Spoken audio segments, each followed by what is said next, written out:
Avertissement. L'émission qui suit est une émission payée par ses commanditaires. Les propos tenus sont ceux des intervenants participant à l'émission et ne reflètent pas nécessairement les opinions des employés et administrateurs de VIA 95 FM. Bienvenue à l'émission Deux gars, une Bible. Deux gars, une Bible. C'est deux gars en mission pour faire connaître le vrai message de la Bible.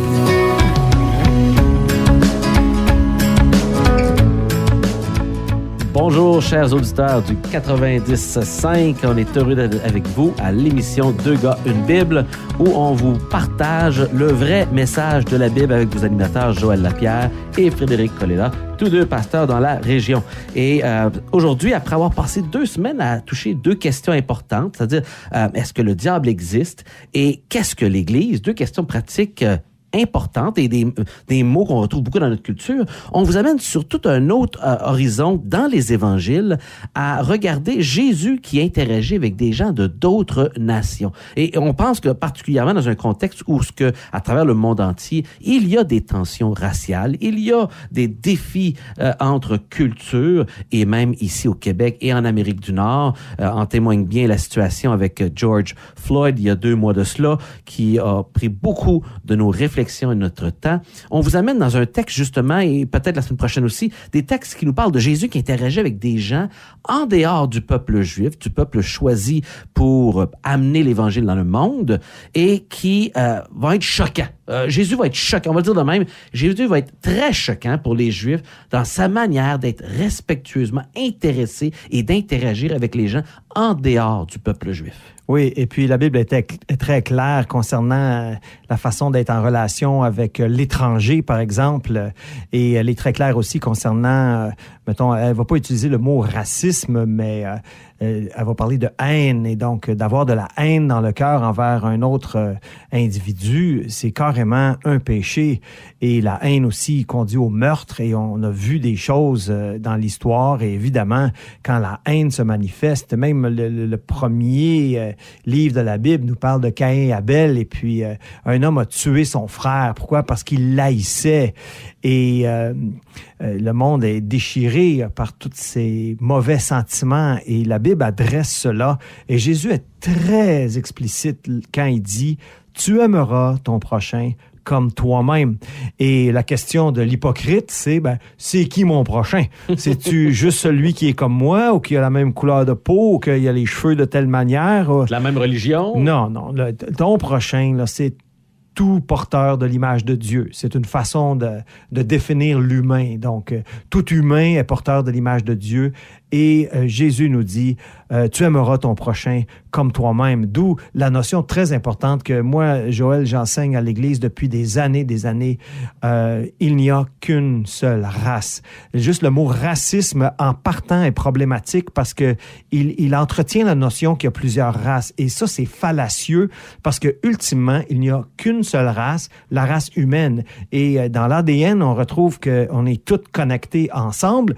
Et nous qui sommes croyants, nous croyons dans la Bible, le récit de la création, dans le récit de la création d'Adam et Ève, qui sont nos parents à toute l'humanité. Nous croyons, on en a parlé aussi à l'émission de Gun Bible, au déluge de Noé, et que le seul qui est sorti, c'est Noé, ses 3 fils, puis c'est eux les ancêtres communs. Donc, on est toute une seule race, l'humain. Et j'aime mieux encore une grande famille. Absolument, et c'est une vérité qu'on retrouve dans Genèse, chapitre 10 et 11, sur ces origines communes qui sont nôtres. Et c'est pour ça que la loi de Dieu, le Pentateuque dans l'Ancien Testament, avait des lois très claires sur l'étranger. Si un étranger vient séjourner parmi vous, il lui disait, et vous devez le traiter avec respect. Et vous ne l'opprimerez pas. Vous n'essayerez pas de profiter de lui alors qu'il est vulnérable. Mais il dit, vous l'aimerez comme vous-même, car vous avez été vous-même des étrangers en Égypte. Parce que vous avez vécu ce que c'est, vous avez le devoir de bien traiter traiter l'autre parce que vous avez été à sa place. Et c'est ça, avoir de l'égard pour l'autre. Et il y a plusieurs endroits qu'on pourrait citer dans la loi et dans l'Ancien Testament chez les prophètes où ce que le peuple va être reproché, son mauvais traitement des autres. Et là, ça nous amène à cette histoire-là de Jésus qui s'en va dans le nord, à Tyr, une région phénicienne, où ce qui va passer du temps tout seul avec ses disciples. Il veut avoir un ressourcement avec eux. C'est Marc qui nous souligne cet aspect-là, qu'il passait du temps avec ses disciples pour les former, du temps isolé de la foule pour leur montrer des choses, expliquer des choses. Et finalement, ils se font déranger par une femme. Eh oui, et quand tu dis Tyr ici, juste pour situer nos auditeurs, c'est la région moderne du Liban, donc un petit peu au nord d'Israël. Et il y a cette femme qui arrive, qui est une non-juive, qui arrive dans le décor avec une requête. Et c'est une histoire vraiment fascinante. Et on retrouve cette histoire dans Matthieu au chapitre 15. Et au verset 21, il est écrit « Jésus étant parti de là, se retira dans les territoires de Tyr et de Sidon, donc dans le Liban moderne. Et voici une femme cananéenne qui venait de ces contrées, lui cria « Aie pitié de moi, Seigneur, fils de David, ma fille est cruellement tourmentée par le démon, donc littéralement démonisé.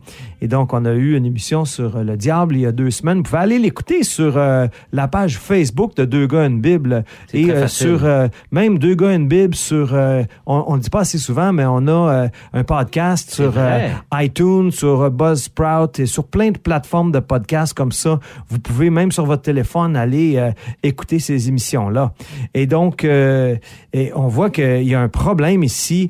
Et cette femme, et juste avant d'aller plus loin, elle a cette foi déjà que Jésus est le Messie, qu'il est le Christ, qu'il est le Fils. Elle l'appelle Fils de David. C'est une expression qui, dans la Bible, est clairement messianique. C'est particulier parce que cette femme a beaucoup d'obstacles devant elle. Oh oui.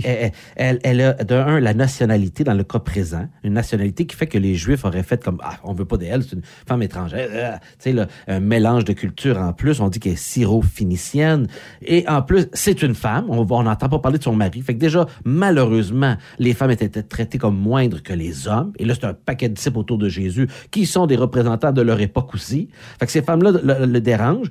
Il y a Satan qui est contre elle parce que sa propre fille est prise d'un démon. Fait qu'il y a le mal qui est acharné contre elle et qui la fait souffrir. Et en plus, les disciples qui aident pas, qui comprennent dans le silence de Jésus que Jésus est pas intéressé.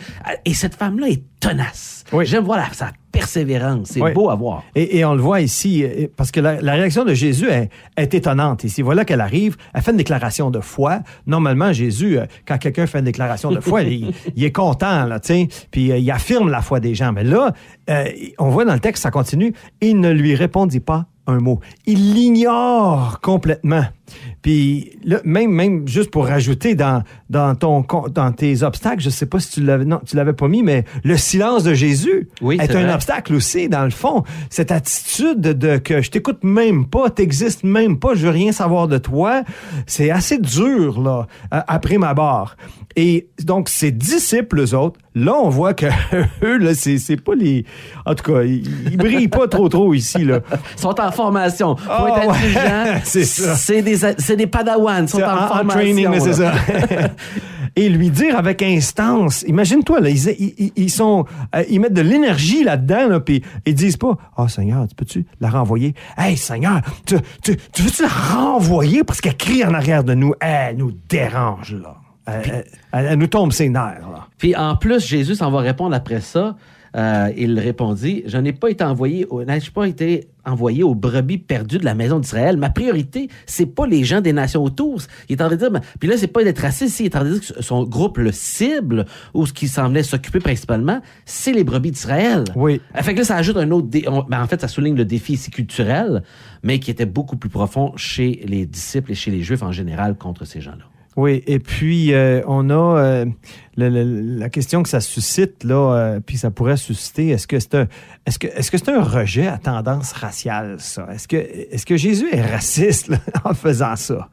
Et c'est une bonne question. Et quand on lit l'ensemble des textes des évangiles, on sait fort bien que Jésus a fait des choses extrêmement choquantes de la part des Juifs pour montrer qu'il n'était pas raciste. Au contraire, il faisait des choses que les Juifs ne se permettaient pas envers d'autres nations. Jésus vient briser de leurs mensonges. Et entre autres, il y en a un ici qui adresse en prenant de temps avec cette femme-là, parce que les paroles qu'on va suivre, les amis, nous montrent que Jésus n'est pas raciste. Il va prendre cette femme-là en exemple en plus. Mais Jésus fait face à un défi culturel. Il y a des mauvaises conceptions sur les exclusions religieuses et rituelles. On a ajouté beaucoup de choses à la loi de l'Ancien Testament qui faisait que c'était devenu très religieux. Et on avait ajouté beaucoup de choses face à l'étranger et les gens autour qu'on méprisait, mais que la loi ne voulait pas qu'on méprise, mais qu'on respecte certaines limites. Juste rapidement, là, parce qu'on touche à des notions qui sont complexes ici, quand on parle d'exclusion rituelle, donc c'est-à-dire que Dieu avait donné à Israël des choses à faire qui les mettait à part des autres. Que si toi, tu voulais te joindre à Israël, il fallait que tu fasses les choses que Dieu dit. Donc, c'est une façon de délimiter le peuple qui appartient à Dieu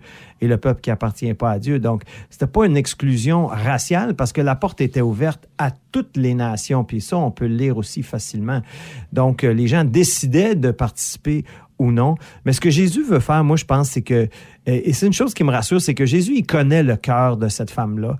Et lorsqu'il le refuse comme ça, il est en train de mettre un obstacle devant elle qui va faire ressortir quelque chose d'extraordinaire parce que au lieu de s'en aller, et elle vient se prosterner devant lui et lui dit « Seigneur, secours-moi ». Donc, au lieu d'être découragée par les obstacles, maintenant, sa foi, elle persévère, puis dit non, elle dit « Sauve-moi ». Il va la faire briller, en réalité. Exactement. Il va la faire briller devant des gens qui la méprisent, puis il va servir d'exemple. Parce que là, il répondit « Il n'est pas bien de prendre le pain des enfants et de le jeter aux petits chiens. » Ouch. Et là, on pourrait dire, mais vieux, tu pousses vraiment le bouchon, là, Jésus, me semble, tu es en train de traiter de petits chiens. Puis tout ça, on se dit, mais comment qu'elle va interagir avec ça? Puis regardez la réponse incroyable, ça nous scie les jambes.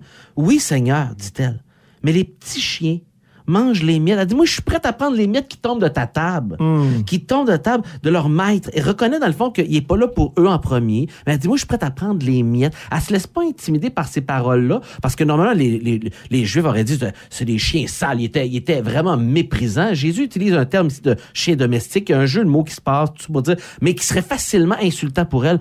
Elle n'embarque pas là-dedans. Elle prend les obstacles, puis elle les contourne, elle passe par-dessus. Elle a une foi qui va aller. C'est extraordinaire. Parce qu'elle, toute son espérance, là, est placé sur Jésus.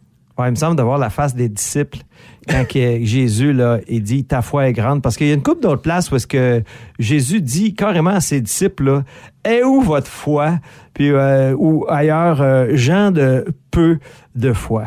Mais cette histoire, finalement, nous démontre que Dieu est ouvert à tous. Et donc, quelle que soit leur origine, ça n'a aucune importance. Et on est tellement, nous autres, ici à Trois-Rivières, depuis une dizaine d'années, avec tous les étudiants étrangers qui viennent étudier, on est vraiment à l'église rendue. Puis je pense que chez vous, c'est la même chose. Là. Il y a des gens de partout dans le monde et on est heureux d'être ensemble. Et nous, à l'église, là, moi, j'appelle ça, en anglais, on est colorblind. C'est-à-dire qu'on est daltonien. On voit pas la couleur. Là. On voit des gens, puis on aime des gens parce que Dieu aime sa création. Et Jésus va dire tout simplement, « Femme, ta foi est grande. Qu'il te soit fait comme tu veux. » Et à l'heure même, sa fille fut guérie. Elle a été persévérante avec une foi qui regardait à Jésus comme seule solution et elle a passé à travers les obstacles manifestant une foi authentique, une foi solide en Jésus. Et Jésus a pu faire briller finalement cette foi-là. Et ça nous ramène à une vérité vraiment importante, je pense, qui est bon à souligner dans ces derniers moments de notre émission, quand Paul parle dans Galates chapitre 3, verset 28, face au fait que Jésus amène le salut pour tous, sans distinction de race, de personne. Il dit, à cause de ça, maintenant, il n'y a ni juif, ni grec. Il n'y a pas d'avantage d'être un ou l'autre. Il n'y a plus esclaves, ni libres. Il n'y a plus des hommes, femmes. Tous, vous êtes un en Christ. Jésus vient dépasser toutes nos limitations de statut social, de racial, de qui a de l'argent ou pas, qui réussit ou pas, qui est considéré dans la société comme important. Tout ça est dépassé par le salut que Jésus offre à toutes sans distinction. Et donc, cette femme savait qui Jésus était. Et la question que j'aimerais vous poser, est-ce que vous savez qui Jésus est? Et que si vous avez la foi en lui, ne laissez rien vous empêcher de vous rendre jusqu'à lui. Que ce soit pas un membre de votre famille, une pression sociale, des gens au travail, il y a toutes sortes d'obstacles qui se mettent devant la foi des fois. Mais ne laissez rien vous empêcher de trouver. Si vous savez qui il est, ou si vous commencez dans votre cœur à commencer à voir la lumière de qui il est vraiment, ne laissez rien vous arrêter. Oui, effectivement. Et Jésus va souligner, c'est intéressant, chez les Juifs, on ne lira jamais une histoire qui parle d'un Juif d'une grande foi dans les évangiles. Ça veut pas dire qu'il n'y en avait pas, mais c'est des gens qui n'étaient pas juifs que Jésus va souligner plus tard. Ça va être un centurion romain. Oui. Ça va être un officier royal pour sa fille. Et pourtant, Jésus y a trouvé une grande foi. Est-ce que Jésus trouvera en vous une grande foi, chers auditeurs? On vous invite à nous écrire, faire part de vos commentaires, vos questions. On aimerait beaucoup interagir avec vous sur nos plateformes qu'on mentionne régulièrement, sur le Hotmail, à Deux gars une Bible tout ensemble, sur le Facebook où vous pouvez regarder les émissions passées et interagir avec vous, écrire vos commentaires. Vous êtes le bienvenu de le faire et vous pouvez aussi facilement trouver nos églises respectives, l'Église baptiste évangélique de Trois-Rivières et l'Église des Nouvelles de Trois-Rivières, nos sites Internet avec des enseignements dessus, des informations et aussi l'état de notre situation actuelle avec le COVID, si on peut se rencontrer ou pas dans un lieu, ou si on peut écouter tout simplement en ligne le dimanche matin. D'ici là, chers auditeurs, on vous invite à lire la Bible. Bonne journée.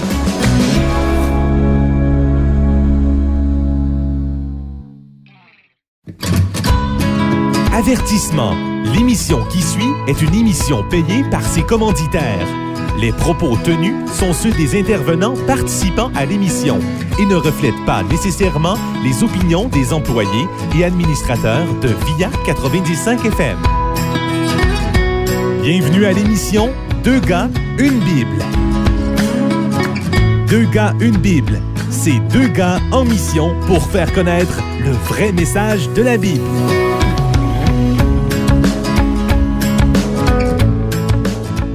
Bonjour, chers auditeurs du 90.5. On est heureux d'être avec vous à l'émission Deux gars, une Bible, où on vous partage le vrai message de la Bible avec vos animateurs Joël Lapierre et Frédéric Colella, tous deux pasteurs dans la région.